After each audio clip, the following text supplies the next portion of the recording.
Last night, Donald Trump Jr. was grilled by Sean Hannity for his apparent interest in working with the Russian government to help get his father elected.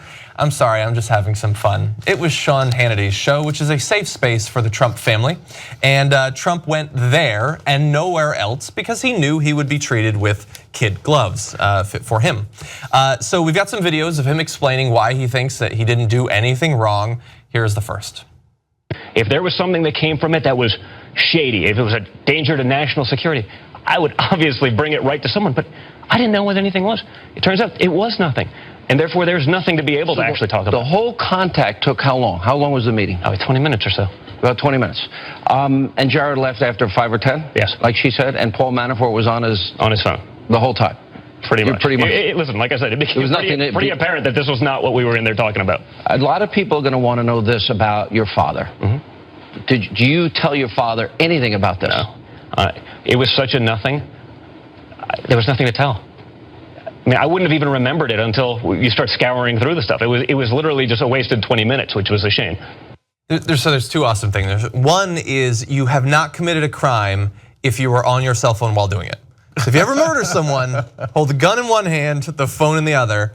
Yeah, and the second one is that he really seems to think that if it's proven that he didn't get anything from it, and that has not been proven because we've seen the emails that he chose to leak. We didn't see the emails that came before that or after that, which are probably gonna be very interesting.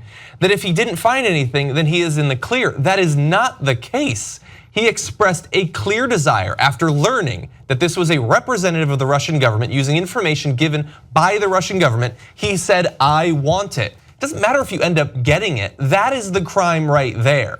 So that's part of conspiracy. And so let's take out Russia, which is an adversary of ours.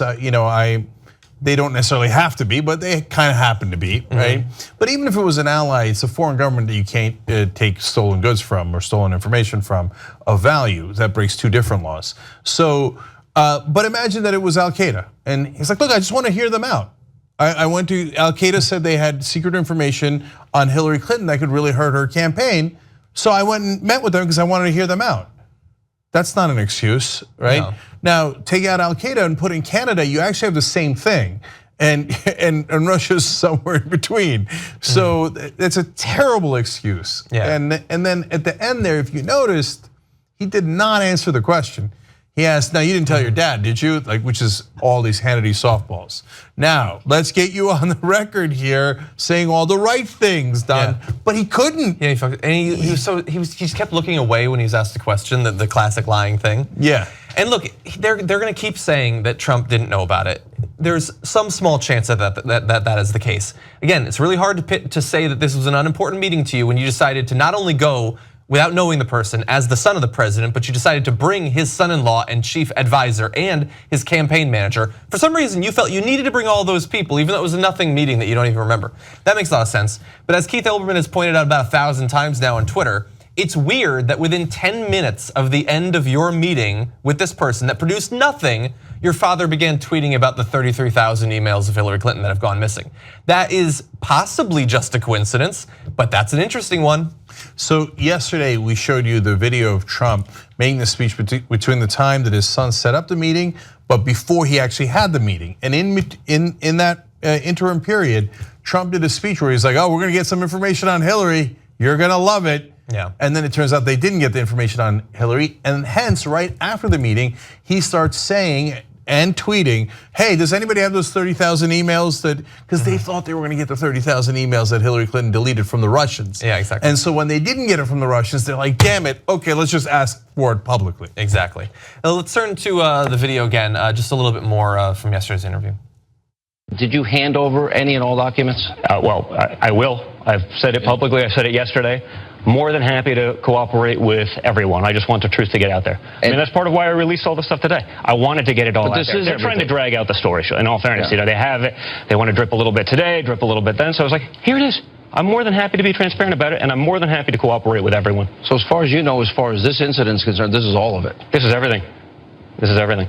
Started by saying there are more documents, being clear there. Then saying they want to drag it out in drip and drip and drip, and thank God that they did.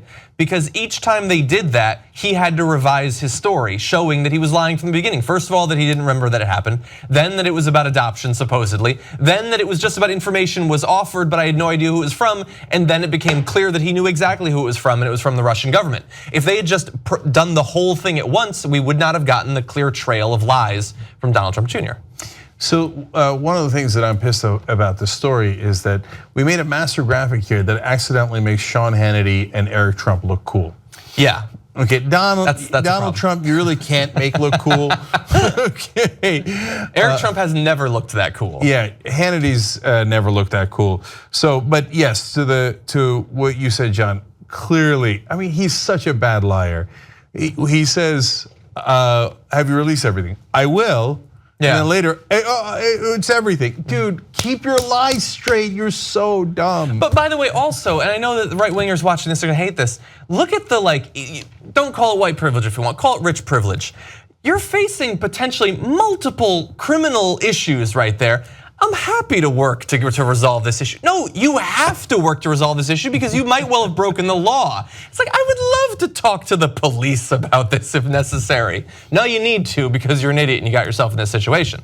However, there's more to this prevent defense than just Donald Trump going on state media last night. You also have these reports being released by the Washington Post about what's gonna happen to the journalists that leaked this story, or I should say broke this story.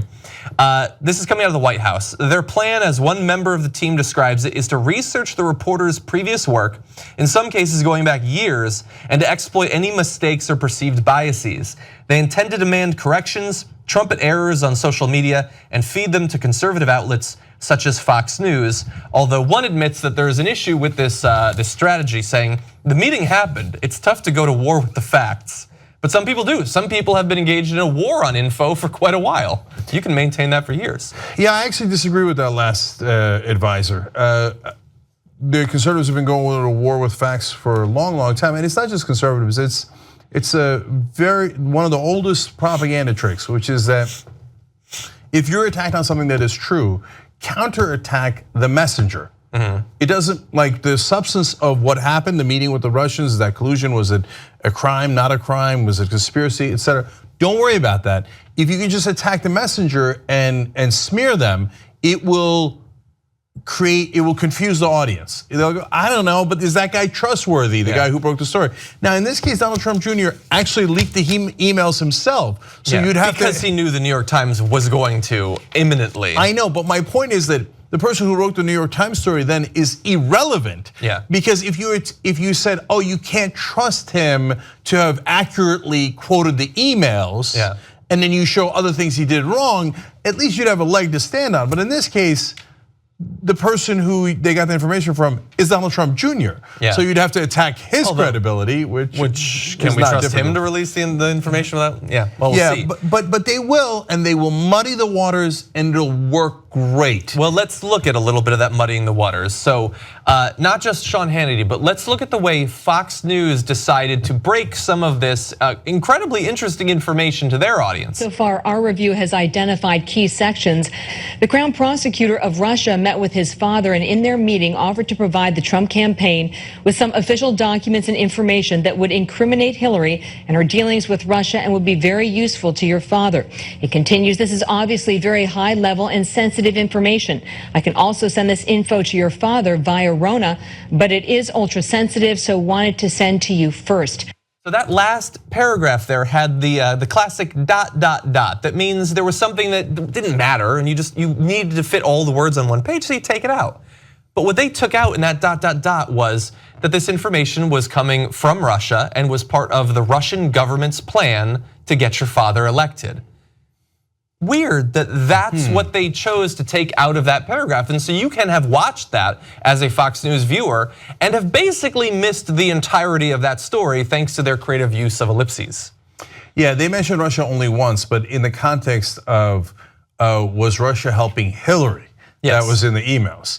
They took out every other reference to Russia where Goldstone said, this is from the Russian government. And that they're supporting your father. Yes. Weird. Yeah. And this is why we call it state media. And that's exactly how they muddy the waters. So if you're watching Fox News, you will scream to your friends and family, no, it had nothing to do with Russia. I saw it on Fox News and the emails didn't say Russia except for how she's helping Hillary, right?